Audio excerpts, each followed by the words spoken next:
What's going on, guys? So today we're going to be talking a little bit about knife spines for all you bushcrafters out there.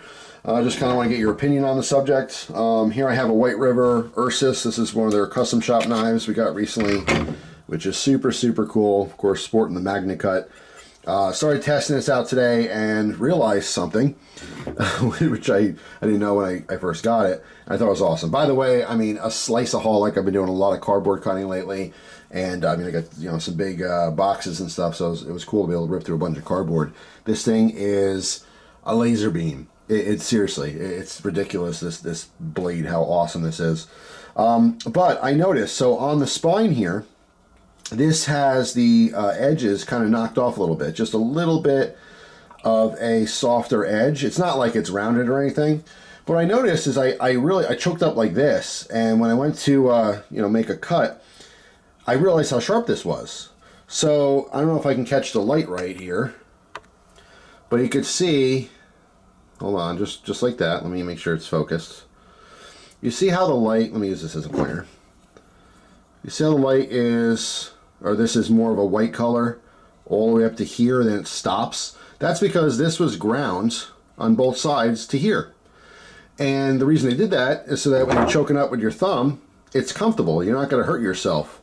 However, they kept this raw. This is almost like a 90-degree edge, all right? And you can feel that, and that is specifically for striking a ferro rod, all right? So this is awesome. It works very, very well because it's a very sharp edge, all right? So I grabbed the box here just so I, throw sparks at my table here.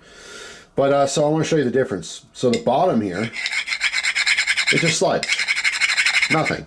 We go towards here, and it throws sparks like crazy, right? Super, super cool. I wanted to show you this on my plane before I clean it off, so I got to keep that clean. But that makes a huge difference, right, for bushcrafting guys. If you're playing around with fire all the time and stuff, you got your main knife. You want to be able to throw some sparks with the back of your knife. Of course, you don't want to use your edge, especially this beautiful, absolutely stunning Magna Cut that is sharpened to perfection here. So, I mean, obviously a lot of different ferro rod systems do come with their own strikers. This one, obviously, what is this, the outdoor element? Yeah. This one has the built-in strikers, and these suck. I did a video testing this. I hate this. When I use this ferro rod now, I use something else to strike it. So it's really nice to be able to just use the knife and be able to strike it with the back of the blade. And it takes almost no effort because it's just such a sharp edge. So, super, super cool. I just want to talk about that a little bit. I want to ask you guys how much it matters. Like when you're looking at different bushcraft blades, they don't always mention that, hey, there's a spot to strike. I mean, sometimes they're designed where there's actually a notch cut out specifically to kind of hug, the round barrel of, a ferro rod. So some designers purposely put a spot in there for striking. Some people don't. Some people sell, there's a lot of bushcraft knives in the market that have just the edge is knocked off. It's a rounded type spine, and you cannot strike anything with it. So how important is that to you? If you have a bushcraft knife, is that something you think about? Do you not care because your ferro rod has its own striker? That could be a thing too. Like, I don't really care. I got this big fat ferro rod, and it's got its own striker, works well. I don't need my knife to strike it. I don't know. I'm asking your opinion. I mean, I think the more options, the better. So even if I have a ferro rod system that has its own striker, in this case, the striker happens to be uncomfortable and not as effective.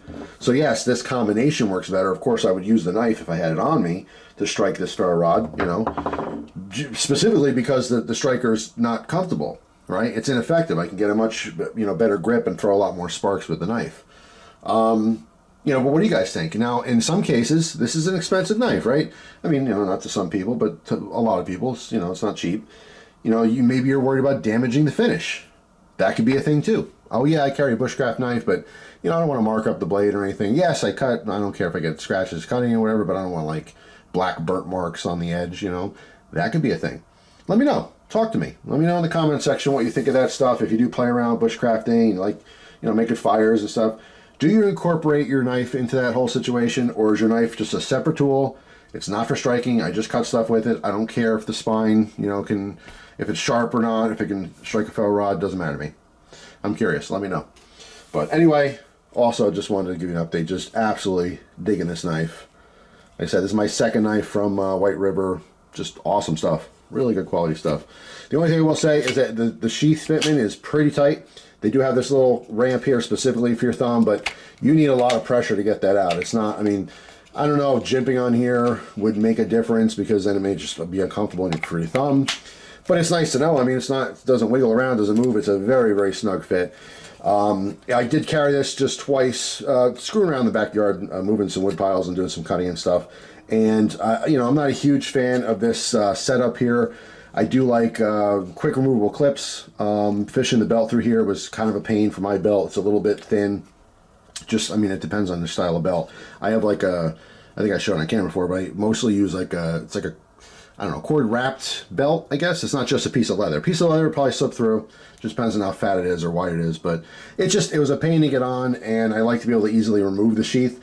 But what was nice, though, is that it was very firm, so it was easier to get out, because, like, you know, it's holding on to my belt, right? As opposed to just, you know, in this video, just trying to pop it out of the sheath. But anyway, awesome knife, and I really appreciate the added little feature there, which I'm assuming is by purpose. You know, maybe there's an accident. Maybe they're just like, let's just knock off the bottom edge and not even thinking about ferro rods. Who knows? But I'm kind of leaning towards the fact they understand that, and that's why they left the top portion a little bit sharper like that. But anyway, that's all. Thanks for watching. Hope you have a wonderful day. Looking forward to the comments, and I will see you guys tomorrow with a brand new video. Take care.